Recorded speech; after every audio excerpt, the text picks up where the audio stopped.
Could God microwave a burrito so hot that he himself could not consume it? In this video, we tackle this question and many other questions like it coming up right after lunch.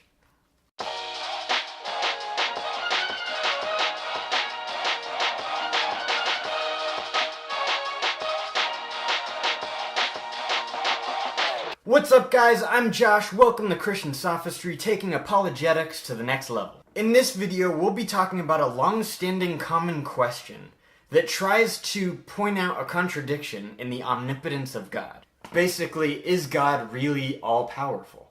So could God microwave a burrito so hot that he himself could not consume it? The burrito question is just a funny modernized version of the medieval paradox of the stone. And that's the one that asks, if God is all-powerful, could God create a stone so heavy that he himself could not lift it? Right off the bat, there are some obvious logical problems with this question. First of all, the question requires the physical confines of gravity, when we know that God is not physical. Or the fact that the very idea of weight is a natural mechanism that God created. And it seems rather irrational to think that God could be overcome by something that he created.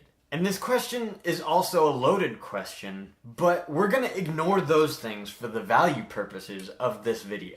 The main response that I want to give to this question is the fact that it is guilty of a logical fallacy called category error. Category error typically produces logically bad questions and criticisms because they rely on false mechanisms in order to make them work. For example, you cannot use a ruler to determine that a duck weighs 42 acres. Nor can you measure the amount of soda in a bottle by degrees Fahrenheit. So the product of a divinely heavy stone is not something that can be measured by the mechanism of power. And that's because power isn't capable of producing such a thing. Meaning that the characteristic of omnipotence, or being all-powerful, cannot create a rock so heavy that God himself could not lift it. And it's not because God is just not that powerful. It's because power is not categorically capable of creating such a thing. Really, the very root of this question is just blatant irrationality that really just wants God not to exist. And although I think you should approach this question with respect and grace,